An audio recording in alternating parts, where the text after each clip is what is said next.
with little but with talawa is a phrase us Jamaicans use when comparing our size to our drive, but can also be likened to our economical abilities. And despite our many achievements putting us on the map, we are still considered poor. Here's a look at 5 reasons why Jamaica is considered poor. For years, we've heard the same thing when it comes to our educational system. Every child can learn, every child must learn. But that's easier said than done.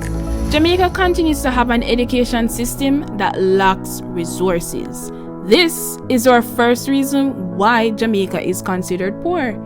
Just think about it this way. If teachers aren't getting the right pay and not getting enough resources to teach effectively, and with a student to teacher ratio above 30:1, will every child learn? With a lack of resources and attention, some students will get left behind. Uneducated students then become uneducated adults, which causes bad influence or easier manipulation from the hierarchy of society. Low education sometimes causes poor productivity in the workplace, thus a poor economic turnaround. You guys know how goods and people move from place to place, right? If you don't know, let me give you a second to think. By a vehicle, of course, but what do those vehicles travel on? Bridges, roads, and highways, right? Though over the years, Jamaica has evolved when it comes to the construction of highways, the transportation infrastructure in the country is still poor. A country's transportation infrastructure indirectly adds value to the economy. How are sales items transported? How do you get from one place to the next to get your business done in order to accumulate more funds? These are vital to the productivity of the country, and as such, with the types of crater-filled roads we have here in Jamaica, it affects the country. Going to work, school, hospitals, and other places will get impacted. Some roads in Jamaica are so bad that 2 persons can't walk on the same road side by side, much less 2 cars. Can you say disaster? Less corruption, more effectiveness. Whoa, wouldn't we all love to see that? Which brings us to our third point, corruption. You might think that corruption is only done at the higher level in Jamaica. Remember the light bulb scam, or more recently the Petrojam scandal, and don't forget the maritime catastrophe. But things like lawmakers not giving traffic tickets and taking bribes is also corruption that deters the growth of our society. The thing about corruption is it's stealing, which not only robs the country of money but also keeps wrongdoers out of jail, enabling a continuous loop.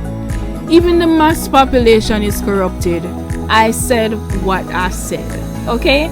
You're corrupted, I'm corrupted, we're corrupted. Have you ever cheated on an exam or even voted for a political representative you know to be involved in corruption? However minute you think your act of corruption is, it's still corruption. Though it may make you as an individual better off, it tarnishes the land we live in and love, Jamaica. We can't expect to attain wealth when the little that we already have is being plundered. Guys, let me ask you a question. If I said civil war, what would you think of? I, for one, thought of the Cuban Revolution, but that was a revolution, not a civil war. See, a revolution is one that is sought to bring about some situational change for the better, while a civil war is 2 or more internal parties attempting to exert dominance with constant fighting. If you're a music fan, can't forget the Gully versus Gaza. Good enough example. From as far as I can remember, Jamaica has been in a civil war. There are several gangs in Jamaica who all seek to be dominant over the other, while the security forces attempt to be dominant over them. Thus, this is a cause of Jamaica's persistent poorness. War breeds many things, one of which is poverty. War isn't productive in any way, shape, or form, as it needs government resources to quell, and Jamaica already lacks enough resources. With constant violence, the business sector will deplete, and tourist visits, which Jamaica is so much reliant on, will slowly diminish.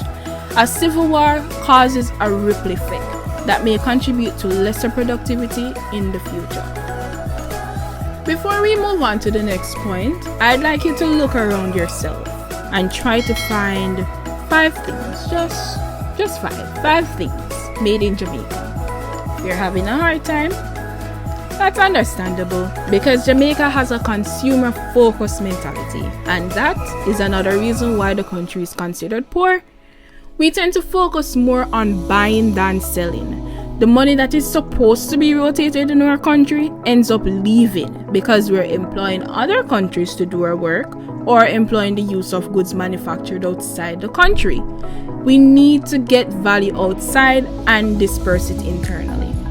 If we must get individuals from abroad, then let them employ locals in order to rotate that money within the country. This is how we build wealth within our country. Jamaica has the potential to flourish as any other nation. It's up to us as the citizens to make the right decisions to make an impact on the country for the better. The little things count. The little things count. Reduce your littering. Invest in our local businesses, pick the right leaders, each one teach one. We could go on and on and on and give a whole lot of reasons why Jamaica is considered poor, but let's stop here. If you have any thoughts as to why we're considered poor, voice your opinions in the comment section. And remember, subscribe, share, like, and comment. Thanks for watching, guys. Let's build Jamaica as we should, through knowledge, hard work, and resilience. Until next time, be good.